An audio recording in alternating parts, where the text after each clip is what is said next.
Rifleman.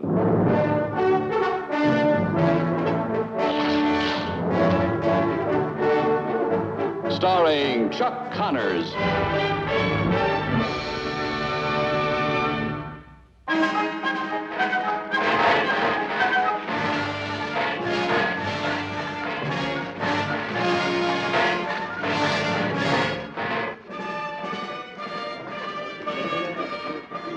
Next.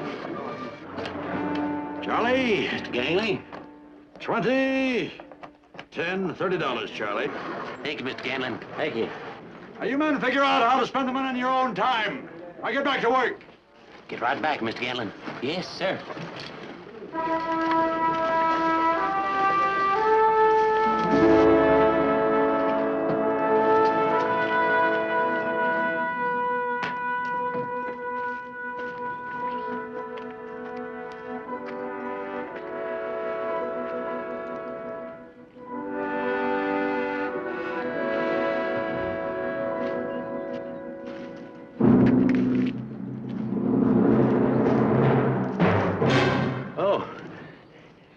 Mr. Gangling.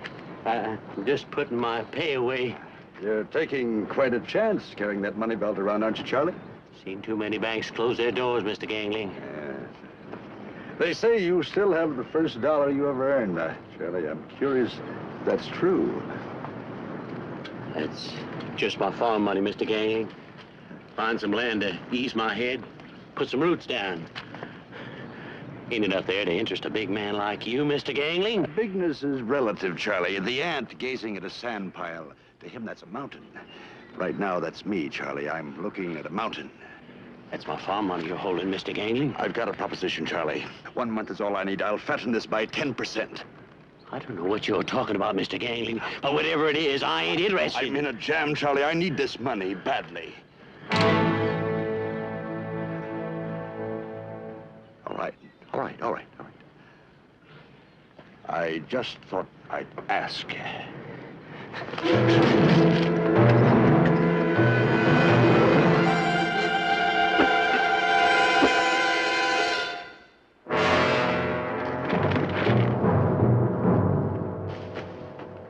Charlie, I come to pay the money I owe you.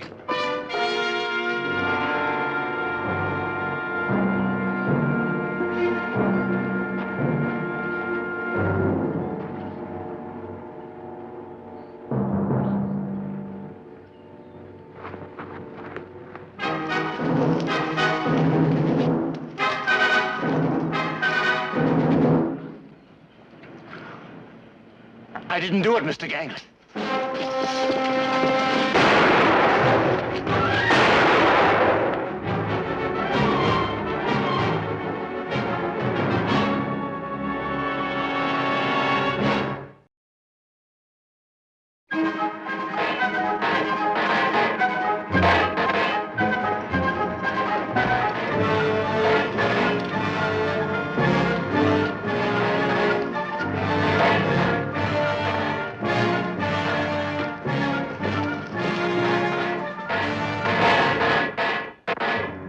Sure coming along.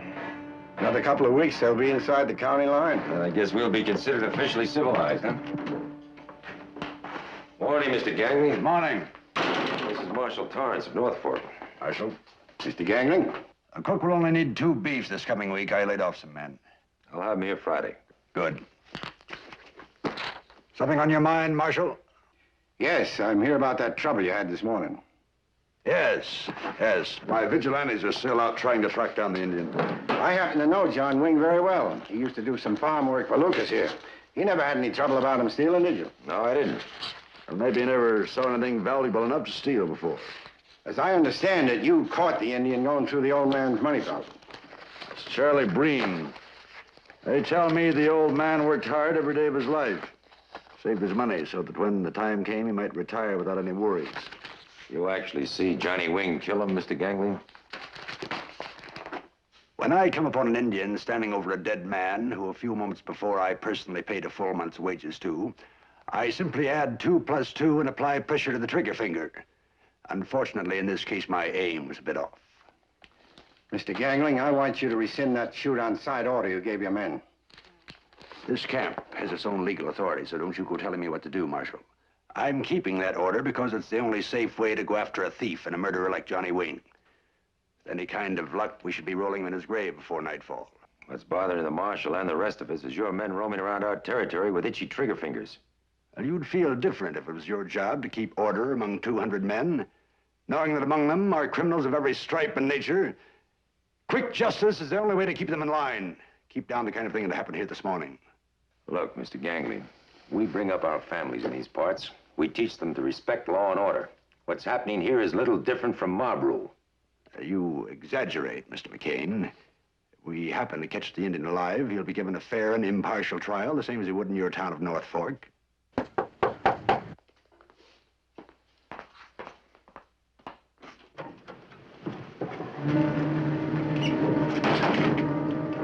Well. He's kind of leading us a chase, Mr. Ganglin, doubling back on his tracks. By the amount of blood he's leaving behind, I'd say sooner or later he's going to crawl off someplace and die all by himself. Brother Davy's staying on his tracks. We come back for fresh horses. You're Jeb and Vale Croton, aren't you? I'm Lucas McCain. We met a couple of years ago at the grain auction. Didn't know you boys were working as vigilantes. The hills ain't been as lucky with the rain as the flatlands, mister. All right, got a change of horses and better luck next time. Gangley, who's the judge when your committee tries a man? I am. And your paid hands are the jury? That's right. Pretty convenient kind of law you got here. I want it understood when you begin laying tracks in North Fork, your kind of law stops. I never had any other thought, Marshal.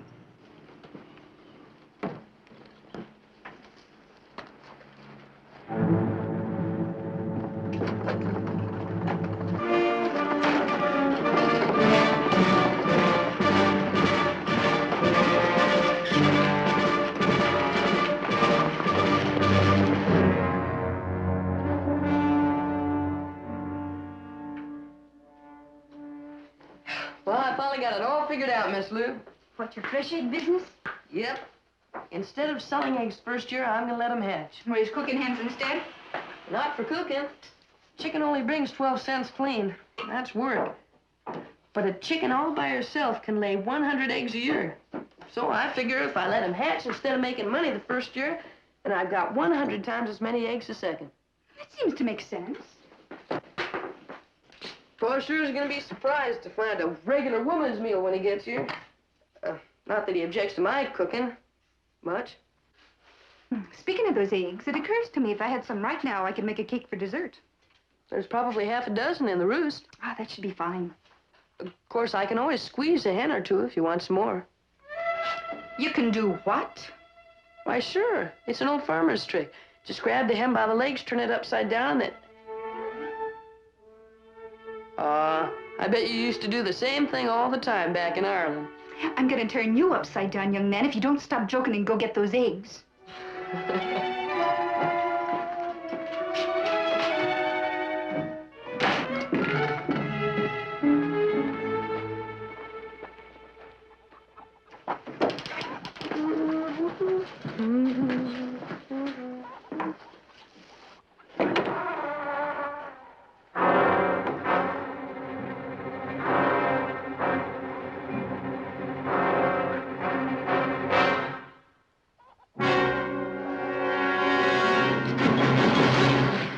I need a horse, Mark.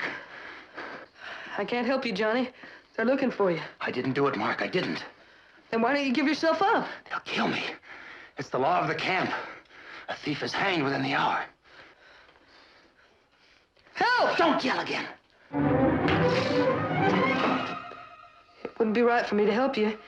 But I could go get Marshal Torrance if you want me to. Mark, I'm taking that horse, and you're saddling him for me. If you weren't guilty, you'd give yourself up. They'll kill me. They'll call me murdering, thieving Indian, and they'll kill me. Get away from that boy! Johnny Wing! He's sure bad, Miss Lou. Go get some hot water and bandages, Mark.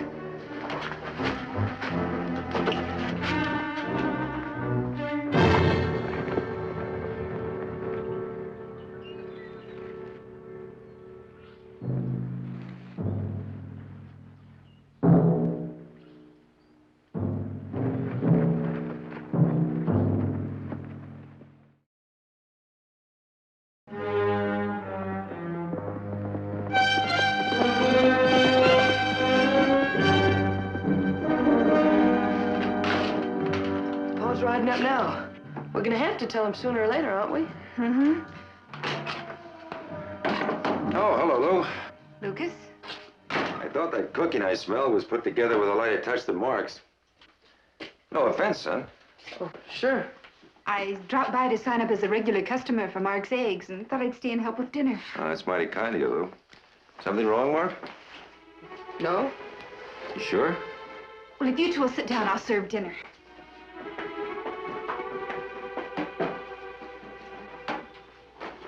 What did you and Micah find out at the railroad camp? Well, there's nothing we can do to stop the vigilantes from shooting Johnny Wing on sight. You think he's guilty, Pa?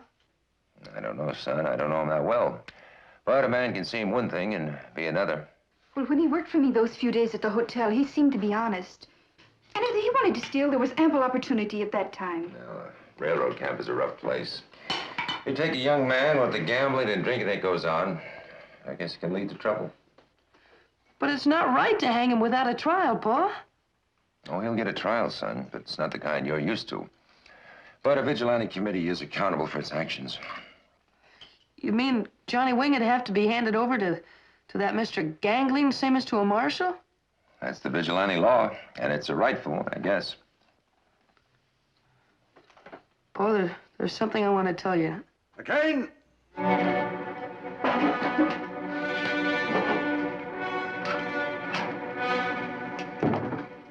What are you doing here? Mr. McCain, do you know the penalty for harboring a fugitive? What are you talking about?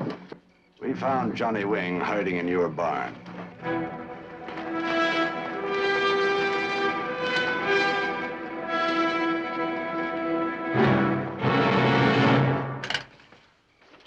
You're facing law officers, Mr. McCain. Mark, did you know Johnny Wing was in the barn? That's what I was about to tell you, Pa. It was my fault, Lucas. Using a woman as an alibi may work on this side of the county line. Don't try it in my jurisdiction. All right, Gangling. There's your pay for the cattle you delivered. Don't bother delivering any more.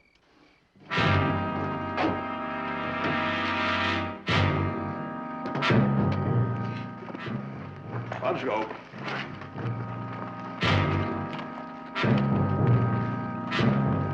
They may call it vigilante law, but that boy hasn't got a chance. I won't argue the point. The laws in these parts aren't perfect, but they've got to be accepted. Or else all the good laws will go down with the bad.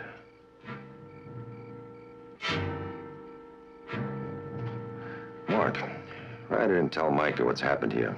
I'm going to attend that trial. You tell him to meet me. Yes, sir. Thanks, Lou.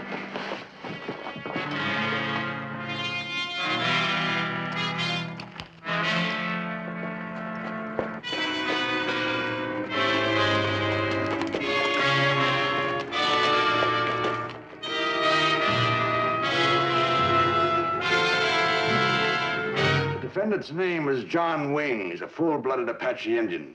He's charged with the robbery and killing of Charlie Breen. The evidence against the man is that he was seen... Mr. McCain, come in. Come in.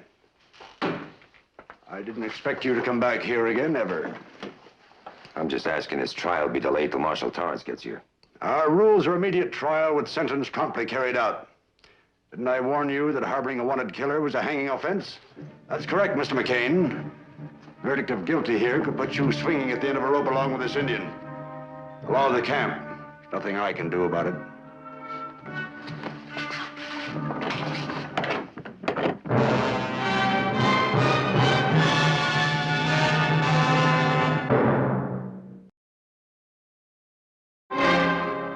The evidence, Charlie Breen's money belt. Seen in the defendant's hand when he dropped it and ran from the murder.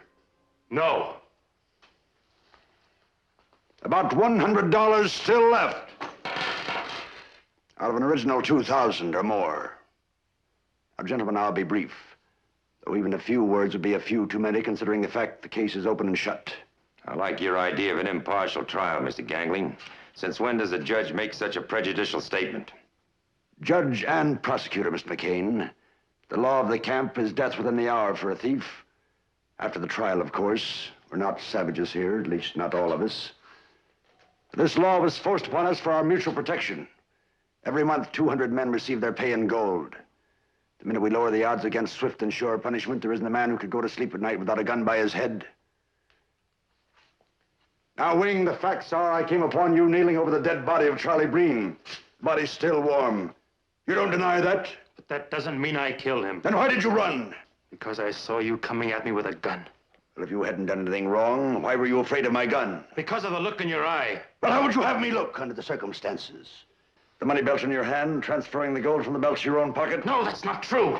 Suppose I said you wouldn't hang if you told us where you hid the money. I don't promise anything, mind you, I just ask. I haven't any money. I didn't kill that old man. If he does that again, shoot him. We try to run our trials as orderly as possible, Mr. McCain. I can see that.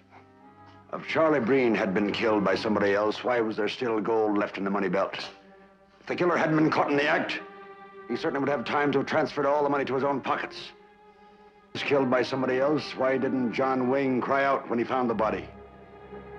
When I walked up to him, pointing a gun at him, why didn't he simply raise his hands? The answers to these questions, gentlemen, are obvious. I close the case for the camp. Mr. McCain, you'll be given the opportunity to question John Wing in your own behalf, since the verdict will affect both of you. Asking him any more questions would only make it worse for both of us. Gentlemen, you've heard the evidence. I would like to question another witness. Unfortunately, the only other witness in the case lies buried in his grave at this moment. Well, Mr. Ganglin, I was referring to you. Me? You were there. It's an open and shut case. That's what you said. Well, if you boys don't mind wasting the time, all right, make it short. Mr. Ganglin, you have a lot of Apaches working for you. Why? Surely you wouldn't deny a man the right to work because of his color? Let me put it another way. You make a point of hiring Apaches because they'll accept less money than white men? That, Mr. McCain, is one of the fine points of economics. You hire labor as cheaply as possible. You pay the Apaches $10 a month. Even though they do as much work as everybody else? They're Indians. They don't require that much money to live on. How much did you pay Charlie Breen? $30 a month. $30 a month. Then Indians get $10 a month, and white men get $30. Is that right? One is an animal, the other a man. One is an animal. Mr. Ganglin, this spring, a lot of the hillmen came down from their farms, leaving behind starving families and failing crops. Many of them are working at various jobs here for you right now in this camp. So? What wages do you pay them? How much do you pay the hillmen, Mr. Ganglin? That's beside the point. You don't care to answer. $20 a month. Animals, to use your expression, get $10 a month. White men get $30. Then you must think these hillmen are somewhere between an animal and a white man. Those are your words, not mine. What would your words be, Mr. Ganglin? In what category would you put these hillmen? More animal than men? How much more? What are you driving at, McCain? We're all under the thumb. The pressure never stops for any of us. Not for them, not for me, not for you. The thumb squeezes. The Apache works for a third, takes the money, or he starves in the desert. The thumb's squeezing. The hillmen work for less pay because there's no rain. Crops fail, the families starve. Thumb is squeezing, always squeezing. You, McCain, the thumb is squeezing on you to make that mortgage payment. Squeezing to call that loan, squeezing. You included yourself under that thumb. What's your problem, Mr. Ganglin? I'm speaking in generalities, recalling the facts of life. We may not like them, but each of us is faced with these facts every day in our life. Are you finished? Mr. Ganglin, do you usually put teeth marks on gold coins you use for wages or payment for supplies? Of course not. No, I didn't think you did. That's a trick generally used by old-timers like Charlie Breen. They identify their money that way, just in case. Now, if you gentlemen will recall, Mr. Ganglin tossed me these 3 gold coins in payment for some cattle I delivered. If you'll look at them closely, you'll see that they have the same teeth marks as these coins here on the table in Charlie Breen's money belt. I often change gold for men in the camps. 2 $5 pieces for a 10. The explanation is simple enough. Well, suppose, Mr. Ganglin, we were to look for and find several $1,000s worth of gold, marked the same as this gold in evidence here, would you then say that we'd found the gold that was taken from the body of Charlie Breen? You're suggesting that you'd find a great number of gold pieces with Charlie's marks in my safe? Well, I think your committee would like to know all the facts before passing judgment on both of us.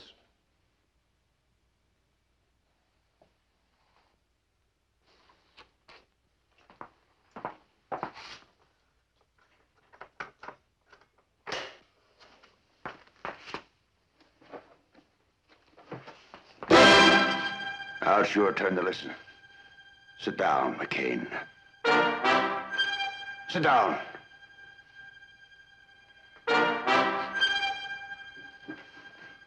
Cover him.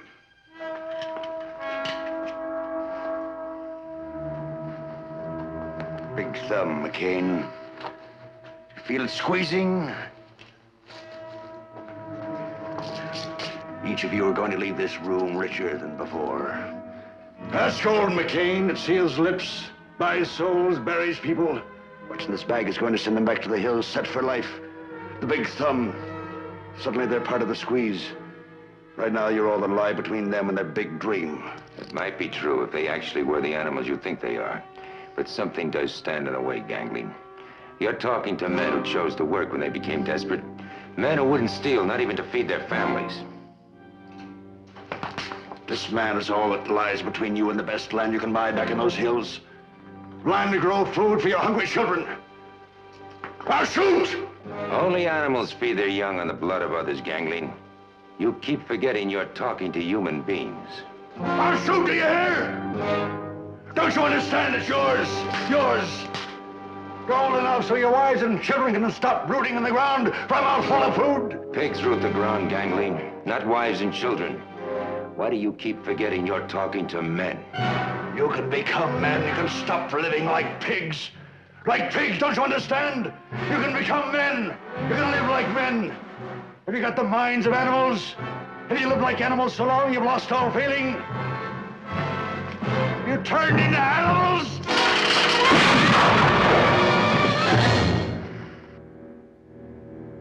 According to the law, I'm voting John Gangling guilty of thieving and murder. I understood him. Guess he just didn't understand us. What made him think we'd take money to kill a man? He understood money. Not men.